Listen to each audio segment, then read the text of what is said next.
Very good. So please sit comfortably. And usually start treaties at 8% free or 5% or 8, 7, 6.5. I should say first of all, I will give the 8% in a few moments. But remember that this retreat is learning how to be peaceful, how to be still, and on the brochure which you have there is talk about mindfulness. So please just try and make it nice and peaceful, nice and calm, but not like a military camp. So I'm not going to be checking up on people, but if people, for some medical reason, you've got a bad stomach or that you are sick, you do need to take something very light because you're taking some medication, then it's fine. The point is here that we won't have any police on duty checking up on your wounds to find out what you're doing. This is like learning, actually to use the simplicity of the 8 precepts. The fact that you don't need very much, but that is how we simplify our lifestyle so that it's so easy to get some deep peaceful meditation. But as you will hear throughout this retreat, this is not forcing the mind, but it is learning how to relax the body and relax the mind. And there you get some very beautiful deep states of stillness, just as in the time of the Buddha. Now, just looking through the schedule, I know that you're suggesting just having the talks in the evening to be public talks, but 2 years ago when we had this, very few people would travel all the way from KL up here. So even though it may be a good idea, I think just as last time, I think it'd be more important that the evening sessions will be the Q&A, because instead of like an organised talk, and these are the way that I organise retreats in Perth. Mornings at 8 o'clock, that's where we give the public talk. And I know that you wanted to get some talks, actually to get recorded, but really I think it's, please excuse me, but I think it should be for the people here rather than for other people there. Would that be okay? It's still very interesting to have the Q&A in the evening rather than a talk about Four Noble Truths or something else, because all of those talks are done those so often. But the questions and answers in the evening, that's where you can write down on a piece of paper, just know your question, so that the evening talk is relevant to everybody in this room. And don't ever think that your question is really weird and that no one else is interested in it, because you will always find that your question is the same problem that other people share in this room.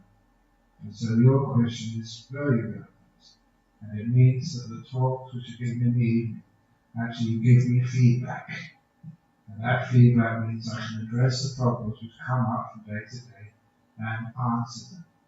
And also, what usually happens is in the morning talk, sometimes you say something or you go to a certain area which triggers some very important questions. So, if that is okay with the organisers, you can give me some feedback later on if you think, no, let's do it otherwise. But I've been doing this retreat for so many years, and these are the ways it really works. The morning is the formal talk, and then in the afternoon, evening, we have the queue of questions. And then those questions, that's where you get very alive, because it's questions which are relevant to the practice of the day. And of course, that was actually how the Buddha used to teach. We always used to have Dhamma Savana, which is actually listening to the Dhamma, and then Dhamma Sakhacha, which is Q&A, discussing the Dhamma. So that's how I love to do that. And for the 8 precepts, I think you all know those 8 precepts. It's very simple, but I should explain them before you take them, because otherwise you don't know what the heck you're taking. You just chant along with me. So those 8 precepts are obviously not killing any living being, just like the 5 precepts not stealing. And then afterwards we have, instead of just no adultery. This is actually cutting out all sexuality for the weak. There's no sort of sexual behavior at all. So here, that you are just a human being. Not a man, you're not a woman, you're just a human being while you're here. So you don't relate to anybody in any sort of sexual ways. And also it means that it's again much more peaceful. And afterwards we have the no lying. And usually on retreats, we make that a little bit more. We usually call it noble silence. What noble silence means, it's not silence, it's noble silence. And the nobility of it is not just saying, I'm not going to speak for 6 days. It means you only speak which is something important to say. So, if you see a snake in the ground, you don't go around trying to mine it. You just say it, snake, beware, or whatever it is. So that way, that's noble silence. Stupid silence is you're not going to say anything. Fire! You try and mine it, that's not good enough. So just try and keep it simple. And even saying to somebody, you may pass somebody, and they just say good morning to you. That's just being kind. That's not breaking noble silence. That's coming from kindness. But if you go and say, good morning, what's your name? What do you do? And how old are you? And how long have you been meditating here? Then that's obviously not noble. That's getting into a conversation. And even if you feel you don't want to speak at all, but at a very, very minimum to keep it noble silence, please smile at people. Because it can be very, very depressing for some people, especially if they're coming on a retreat for the first or second time. And they told me, so I never want to go on a retreat again because it's so miserable. They're always going around just looking grumpy all day. And I smile at them and they get even more grumpy. Don't smile. So smiling is within noble silence, and it's also within compassion. So please smile at one another during the retreat, which means that you are encouraging a good mind state in the people you meet. But don't get into conversations. And please don't think that noble silence stops as soon as you get outside this hall, so you can chat outside, or thinking, oh, in your rooms, anything goes. No, don't keep quietness throughout the day.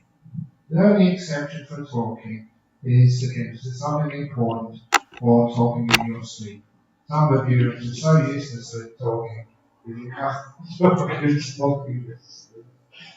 No, just try and keep it as quiet as possible. That becomes that fourth precept. The fifth precept, obviously not taking any alcohol or non-medicinal drugs.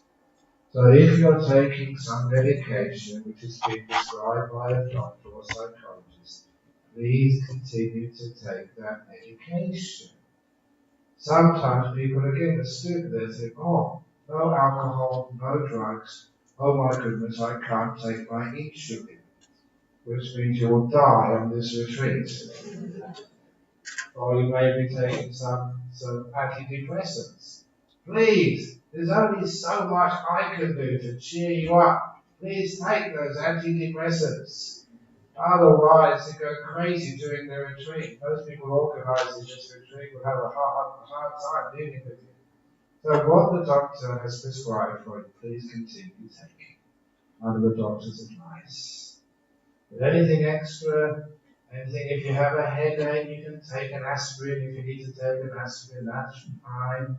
What it really means is you're not taking any ice. I don't know if the ice and methamphetamine is what it means. I don't mean not the ice to cool you down.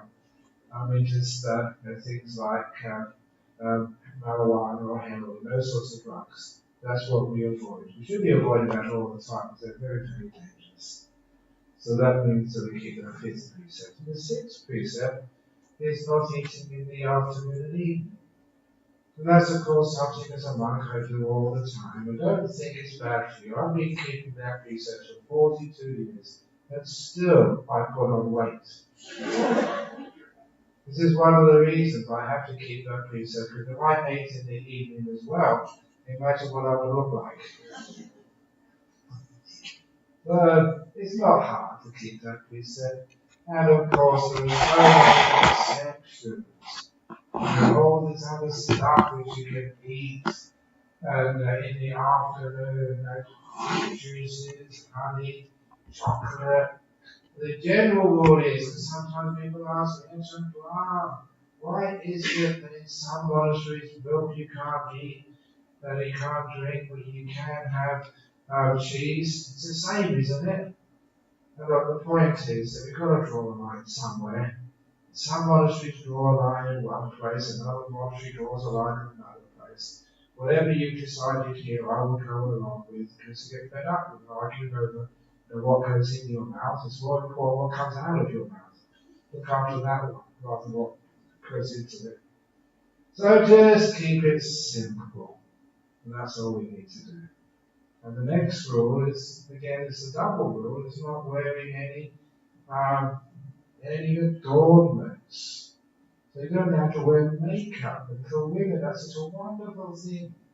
You know, I don't have to, because when you go to work, you've got to put on the lipstick and goodness knows what else. You've got to look good because that's what's expected of you. It's amazing here, you don't have to do any of that at all. It's free. Which is a wonderful thing for women. But men, you don't need to wear makeup as well.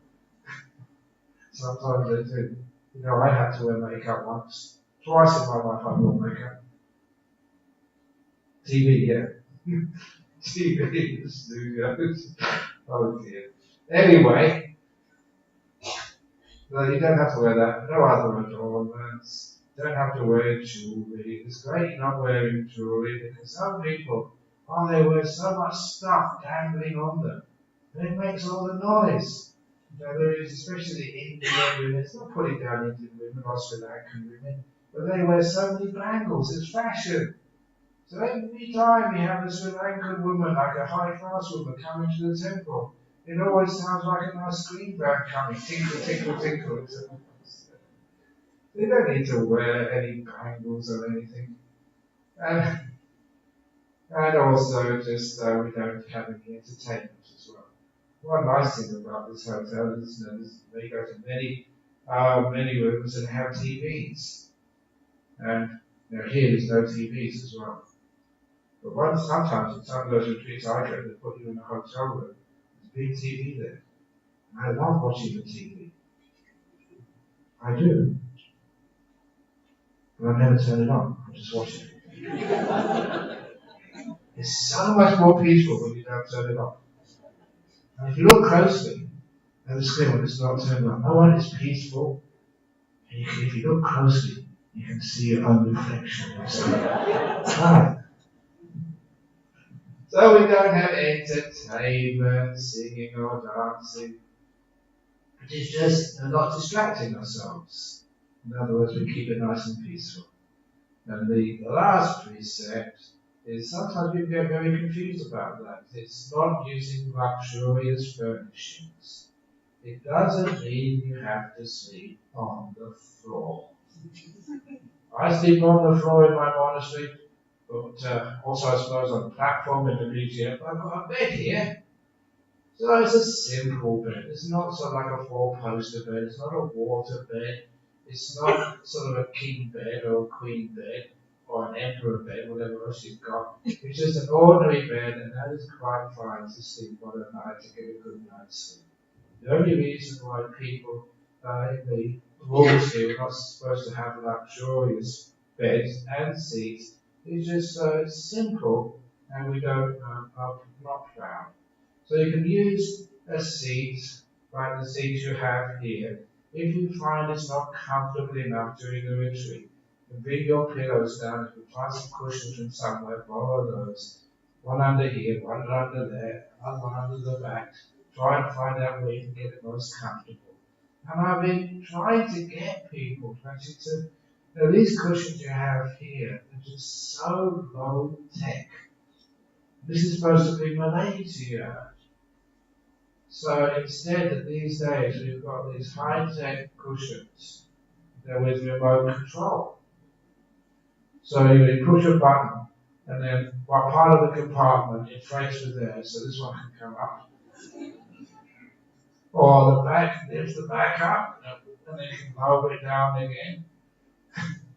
If it's too hot for you, you can actually cool out the air. If it's too cold, you can warm up the seat. So in these cars, places like in the United States, where because it gets very, very cold, you actually press a button and the car seat warms up. It's really fun. Even though your body was quite warm enough, you press it up and you see what happens. And even in the one which I have designed, hasn't been built yet, but one that someone will make a fortune by having designed that meditation cushions. One, if you press another button, you get a cup of coffee outside, in case you get sleepy during the meditation.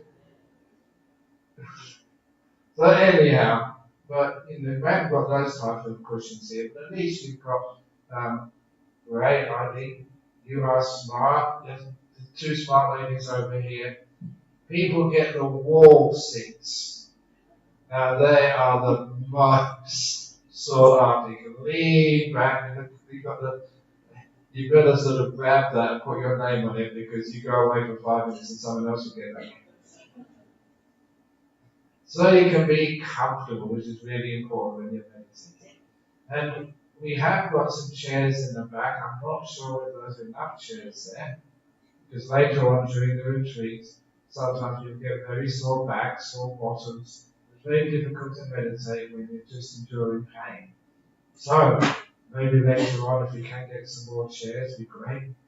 And to actually to sit on the chairs as well. They're very in Perth. Those have been to Jarnaquil. We've got lots and lots of chairs there.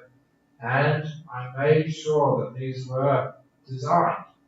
We looked at so many chairs and so many shops and got them just designed with exactly the right height we want. And just not too soft, not too hard. And you know where they were made? Here in Malaysia. The best meditation chairs. So we imported quite a lot of them. And so we did that. We even had some with armrests on. You know why we got the armrests? Because sometimes when people meditated, they started to go to the side. That stops them falling off with the armrests. We've got other ones you can get these little straps you can put around you because you go. So you won't go to seatbelt, yes. So we've got the nice chairs for people. So look, if there's not enough chairs, please ask the organisers of the retreat and get some more chairs for you later on if necessary. But it's also, you don't have to just meditate in this hall here. There are other places in this compound, I think, where you can find to meditate. Downstairs, yeah. 5 rooms. Level 5. Walking meditation. There's so many other places, even like meditating in your room. It's nice and simple. Because there's your own room next to your toilet. You can sit on, I was sitting on the bed this afternoon. It's nice. Put the pillow under your bottom. That means your pillow's being blessed. Or whatever it is, so that you can see if you can get comfortable wherever you are in this compound. It doesn't have to be everything.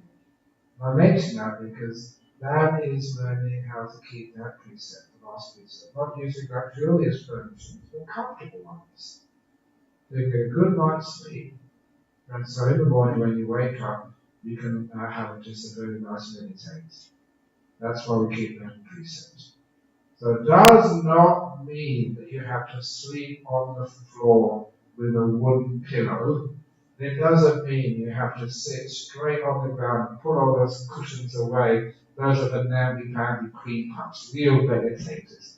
We sit on the hard ground. That is so not true. Even the Buddha, he sat under the Bodhi trees, a beautiful shade. I know some of you just come back from India. But I first went to Bodh Gaya when I was 20, so that was 1971. And in those days, it was hardly anybody there. And it was hardly you could walk around and maybe 3 or 4 people around. It was amazing. Obviously, it's many more people now, but it got me an idea of what that must have been like 500 years ago, 1,000 years ago. Just a beautiful park just by the riverside. Of course, the river's dried up a lot now, but it would be idyllic. A beautiful park by the river, just sitting under a tree.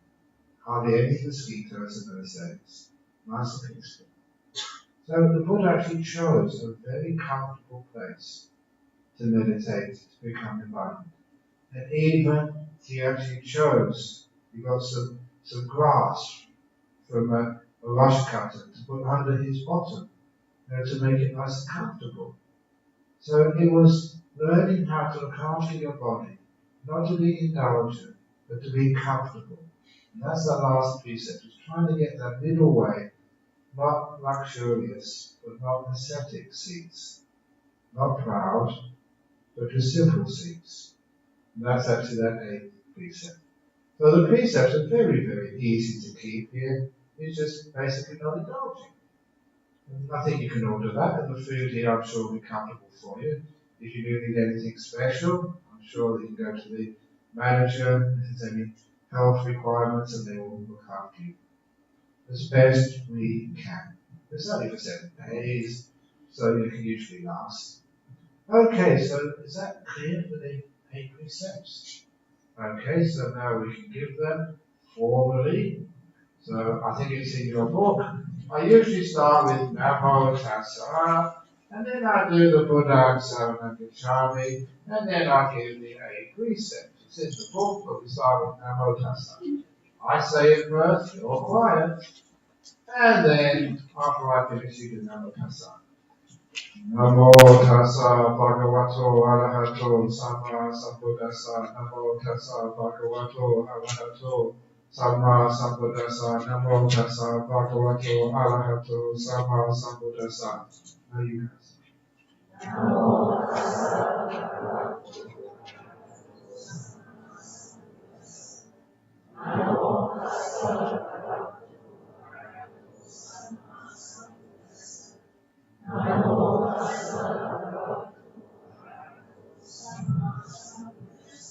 Buddhaṃ Saraṇaṃ Gacchāmi. Dhammāṃ Saraṇaṃ Gacchāmi.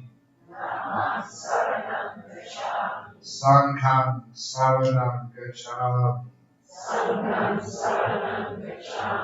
Dutiyampi Buddhaṃ Saranam Gacchāmi.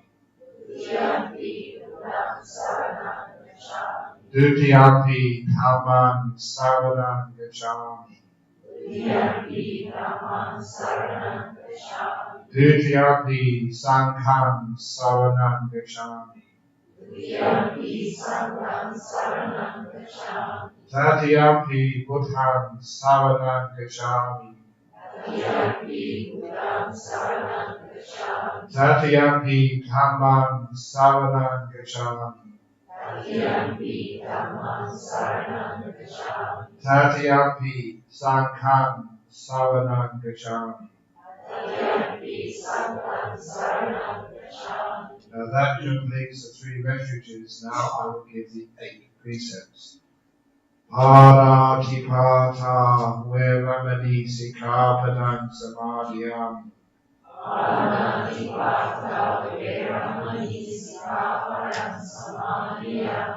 Adinādāna Veramani Sikkhapadam Samadhiyam.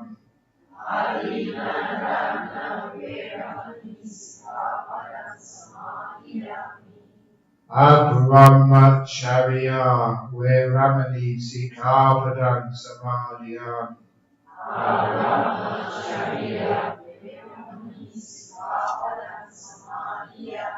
Musāvāna Veramani Sikkhapadam Samadhiyam.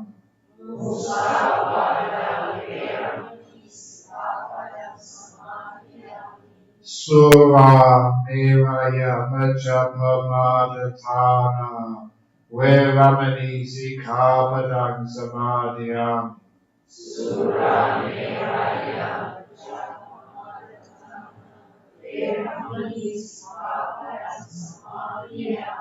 Vikala Bhojana Veramani Sikapadang Samadhyami.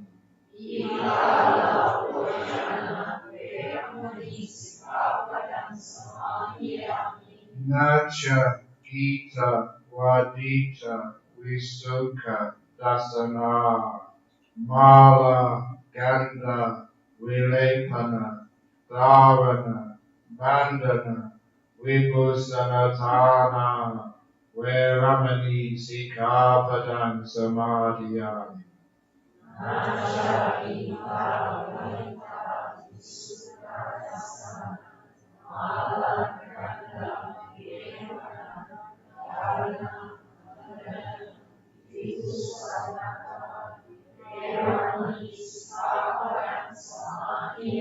That's very good. Usually when we do that precept, we put little pauses between the words. Nacha, Gita, Wadita. Because some people do it fast, some people do it slow. So it gives the slow ones a chance to catch up, which means that we all sort of are in harmony together. So well done. The last one is Ucha Sayana, Maha Sayana, Veramani Sikapadang Samadhyami.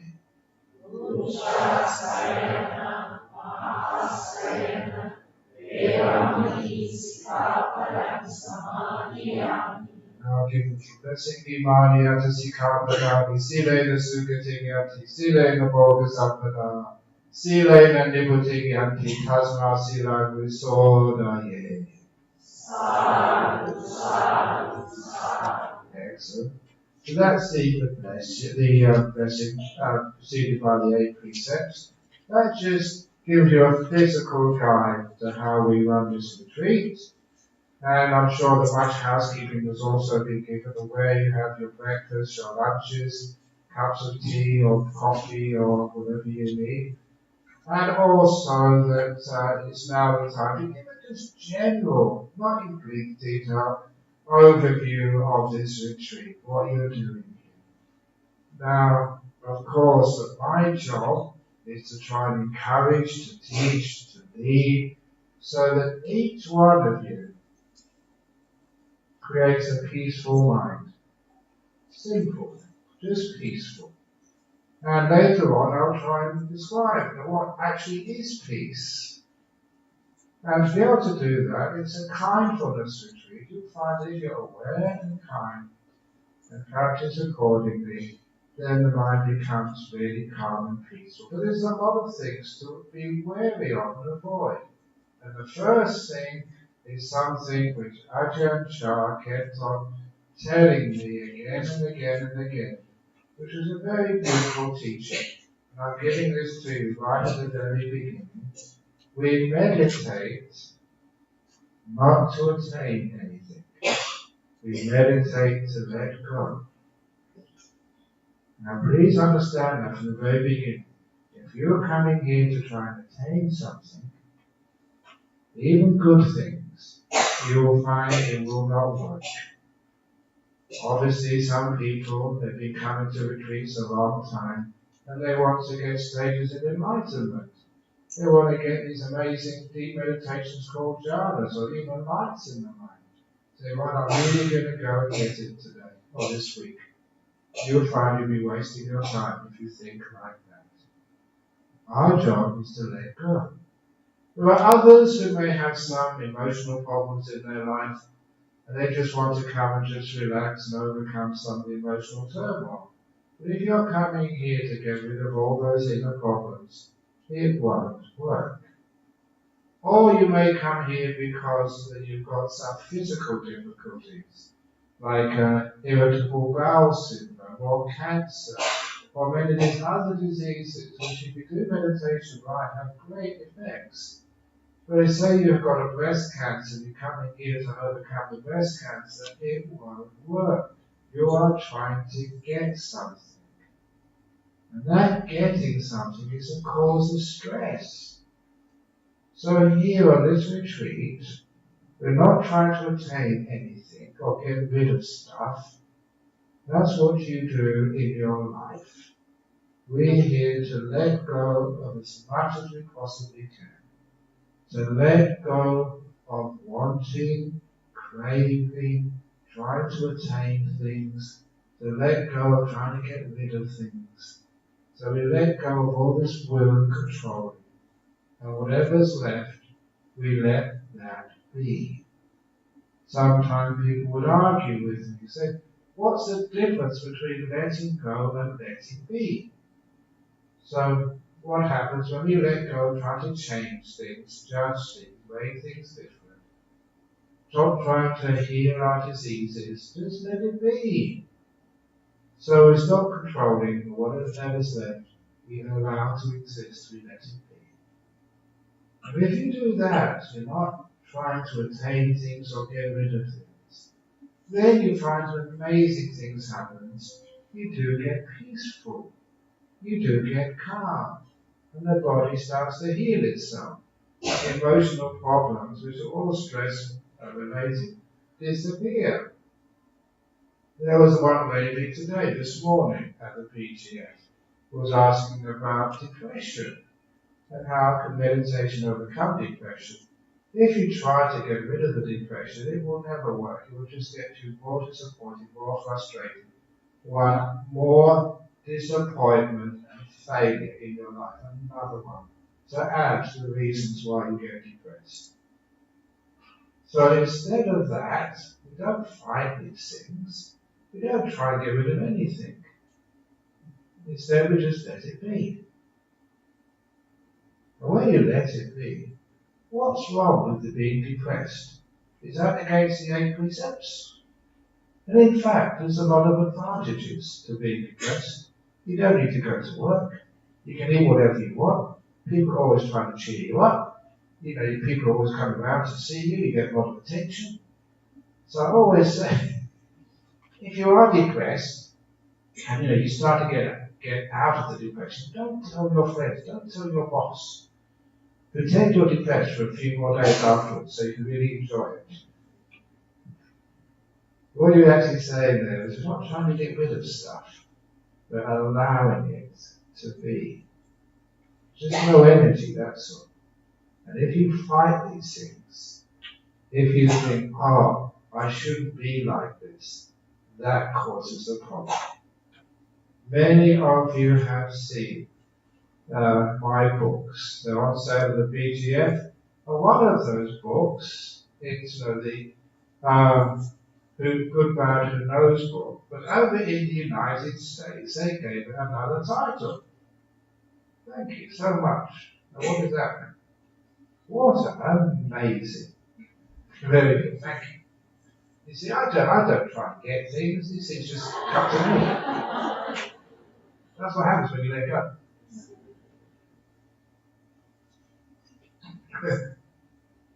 So, if you were going to start with the water. The books, yes. That book, Good, Bad, Who Knows, in the United States was given the title Don't Worry, Be Grumpy. Now that's a very important message of Dharma. In other words, if you're miserable, grumpy, upset, let it be. There's nothing against the precepts I've just given. There's not the precept, I will refrain from being grumpy. We didn't say that once, so you're allowed to be grumpy. You're allowed to be tired. You're allowed to be miserable. And that's if you allow it to be. It's like when I was in Indonesia last time. I've seen a couple of the t-shirts here. It was a happy everyday tour. That was the title of my tour when I was in Indonesia last March. Happy every day. And then as soon as I printed all these books, happy everyday little books, happy everyday t-shirts, I said, well, it's okay being happy every day. What about at night time? Happy every day, happy every night. You put both in there. But then people would ask you, say, well, look, sometimes we feel miserable, we feel tired, we feel depressed, we feel angry. What about then? What should we do? It's so simple. It's when you're upset, be happy to be grumpy. When you're not feeling good, be happy not to feel good. That means you can be happy every day. So if you are miserable, be happy to be miserable. Don't worry, just be grumpy. Be happy to be grumpy. It's your right to be grumpy. And you shouldn't let other people tell you what to do. I'm a grown mutt now, I'm old. You know, before I left Perth, on Friday afternoon, evening, I gave the talk in Perth. I had to get up early on Saturday morning to travel here to KL. And all these people say, have a good flight, Ajahn Brahm. Have a nice time in Malaysia. And I said, no, I am not going to do what right have you got to tell me to have a good flight? I'm going to have the flight I want. I'm not going to follow your orders. And if I want to have a miserable flight, that's my choice. I'm exercising my liberty. And I was making another point, like when people try and spread loving kindness. Have you ever heard people, Buddhists, describe loving kindness? May all beings be happy and well. What if you don't want to be happy? What if you're sick? And all these people trying to get you to become better. It makes you feel more miserable. It makes you feel guilty that you're not living up to other people's what they want of you. So much in life, you're always trying to live up to other people's expectations, and now you're in hospital, and you're really sick, and somebody comes up and says, oh, I hope you can get better. That puts a pressure on you. For me, when I go and see someone in hospital, I never tell them to go better. I say, you can be sick if you like. You have my permission. And that gives them so much freedom. They're not having to try so hard to be well. Same if you're really miserable today. I will defend your right to be miserable. That's my loving kindness. I open the door of my heart to you no matter how you feel. So if you want to be miserable, you're most welcome to. And loving kindness these days, I tell people, may all beings be happy and well, and add if they want to. They don't have to be. They're quite allowed to be miserable if they want to. So you're not controlling people. You're not telling this world what to do, how to be. You're loving this world as it is. So that's why, if you do feel grumpy and miserable, enjoy it. Get the most out of it. Just be who you are. And stop trying to improve yourself. This is not self-improvement. There's a story about this gentleman that went to a bookstore. And he went to the counter of the bookstore and asked the person on duty, can you please tell me where the self-help section is? And the lady behind the counter said, if I told you, sir, it would defeat the purpose. The self-help section of the bookshop. Find it out for yourself. That's what self-help means. But you will find in the meditation, if you don't try to change things, you let go of all of that and let be. You be in here, not trying to get somewhere. Then you find meditation starts to work. If you're trying to get somewhere, achieve something, it means you're not happy where you are. In that calendar, one of the first quotes in that calendar, which I love, when you want something more, have to finish, you can't enjoy what you already have. If you want something more, you can't enjoy what you already have. And if you're not enjoying what's happening now, there's no way you get into the meditation. This is one of the great sayings of the Buddha. Sukhino Citta Samadhiyati. He said it so many times, it's a waste of time quoting it. We have to quote a whole list of sutras. Sukhino Citta Samadhiyati, which means from happiness, from joy, the mind becomes still. Gets into samadhi, from joy. So this is actually why, when you want something more, you have no joy in the present. You're sacrificing this moment. Don't do that. Enjoy this one. And from that joy, you'll get stillness, the stillness of meditation. Big time. So I'm saying this at the very beginning, because this is going to be a theme which will recur again and again and again. We've heard it before, being in the present moment. If you really are in the present moment, if you really are now, there's no future, there's no place for wanting to find good. You need a future to get somewhere. If you let go of the past, there's no anger or ill will. It's all gone with the future. If it's in present moment awareness, there's nothing else you can do except to let it be. No possibility. You've heard that before. You've all heard of letting go and letting be. You've heard that so often. But you don't practice it. You've heard about compassion. May I be happy and well. Now? Why not? Stop waiting for the future. You've always put things off into the future. I'll be happy well, maybe tomorrow. Maybe an hour's time. I'll do this, do that, get that out of the way, make this effort, and then I'll be happy later. Does it ever work? Never.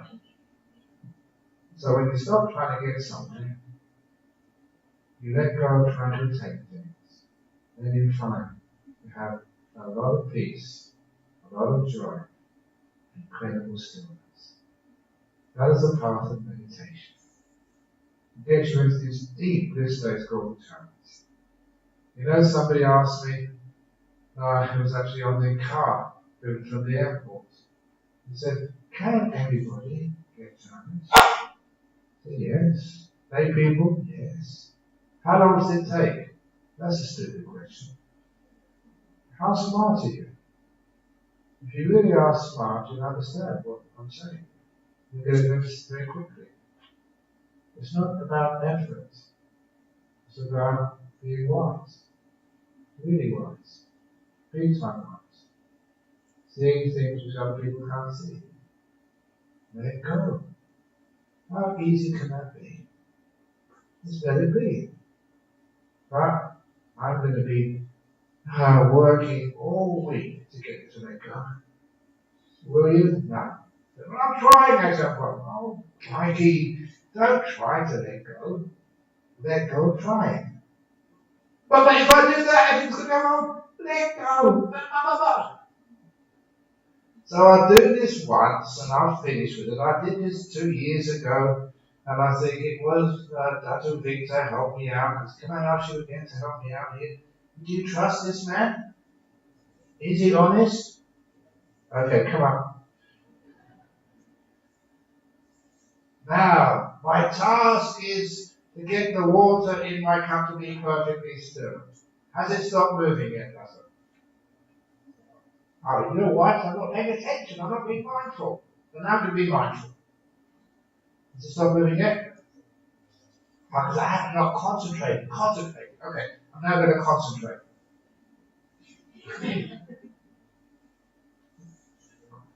Now, okay, that's how many people meditate. The 7 days, you're mindful, you're concentrating, you're trying to get your mind to be still, but it does not work. And some people say, I can't meditate, I give up, or you get stressed out. They say, well, it got a little bit still. I'm making progress. No, you're not. So how do you make this to be perfectly still? So easy. Put it down. And relax. No concentration, then you need to be mindful. But you have to be patient. Let it go and be patient. Now, Doctor. Guess what? Very good. Thank you. Do you trust him? Okay, round of applause. Thank you. That's actually so deep an exercise in how to meditate. Stop grasping your mind and trying to attain it. Put it down. Let it go. Separate, detach yourself from your mind. Stop holding it. And then it becomes still all by itself. So simple to demonstrate, but so hard to do. Because what many people do, they put it down, stop moving it. Oh, yeah. Moving in? Come on.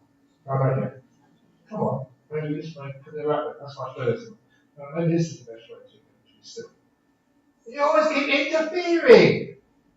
Put it down and butt out. Just watch. Let it get still all by itself. Yeah, that's the most amazing thing to watch for the first time. When you just let go, and you really do it. You really are letting go. You just give up. A lot of times people have to get frustrated first of all. They meditate, I'm getting nowhere, I'm getting hopeless, this is awful. Eventually, they give up. No, I'm hopeless, who cares? That's when the grass becomes still. That's when it's great meditations. I remember this one Malaysian girl, I'm not so who she is, but anyway, give a clue. She's now a nun at Dharmasaya. So there's quite a few nuns at Dharmasaya, this is one of those. She came on one of my retreats. I won't say where, they'll keep the game away. She was trying to meditate. 9 days of frustration. Came to seem like every advice, nothing worked. But the retreat ended, we finished it. But she arranged her taxi or the bus to take her to the airport. It's after the lunch, we'd all finished off. The bus wasn't coming for another hour. So she had an hour to kill. So what did she do? Might as well sit down and meditate. Because she'd been trying all week, getting nowhere, really putting effort in, or thinking she was letting go, and now, what the heck, I'm just going to kill time. And after the hour, she came to see me. I'll never forget it. I was sitting on the chair, I think, having a cup of tea, and she was looking up at me and saying, Ajahn Brahm, I'm so wonderful. Oh, so lovely. Something like that, only much more. I'm trying to act. I never was going to act it. But she was so blissed out. For the first time in her life, she learned how to meditate. And what was she doing? Killing time. Not trying to get anywhere. She'd been trying all week. And she gave up. And that's when she got to deep meditation. So, to help you, you're all totally hopeless. You're not going to get anywhere. So you might as well give up and just kill time. That's just a trick. Maybe this time you believe me. No, I'm hopeless, I'm going to give up. And then you make it the deep meditations and crack it. Yeah. Okay, are you? Okay. Yes, okay. Alright. To do what we call bare awareness. You've heard that before on retreats, bare awareness. Now, people, they hear these words, but they don't know what they mean. So they think bare awareness is sitting here and doing nothing. They can't do nothing.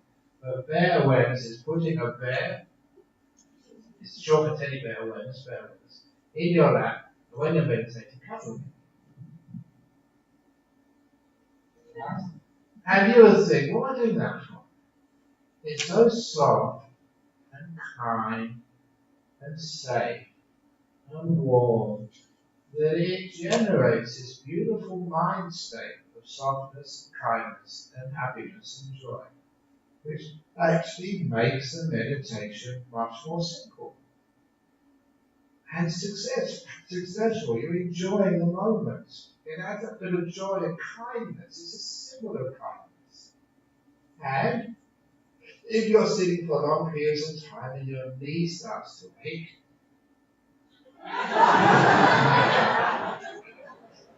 lift it up. I'll leave the bottom. I won't do that. Sorry. It's also a meditation cushion.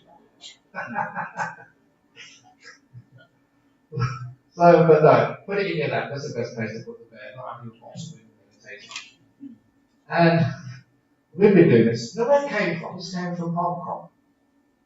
This young man in Hong Kong brought two of his teddy bears onto the retreat. So what did he do that for? He said, oh, just to bring some more kindness and softness and gentleness in the retreat. People are just too hard. So he put that onto the retreat. Everyone got really sorry. At the end of the retreat, there were some very wealthy people in Hong Kong.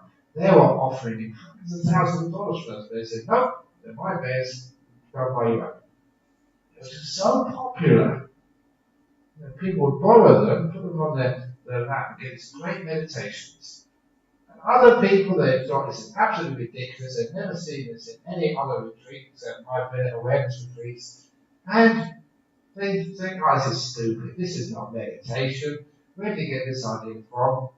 Well, they try it. It works. They come and say, yeah, it worked. I had a really nice meditation. I had a bear on my lap. I said, of course.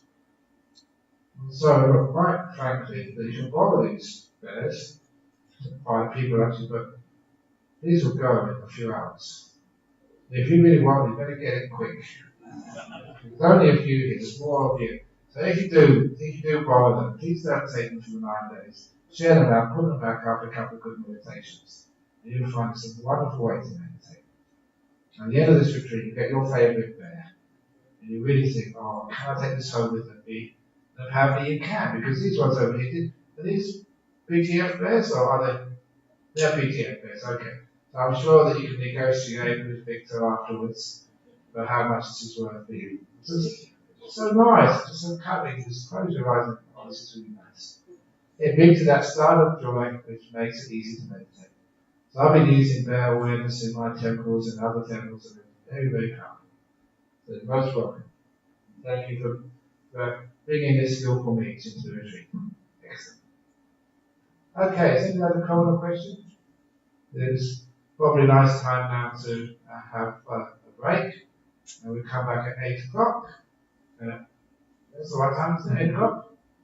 Yeah, at 8 o'clock, I won't be question and answer this evening because we haven't done anything yet. So it'll be like a formal talk at 8 o'clock about meditation.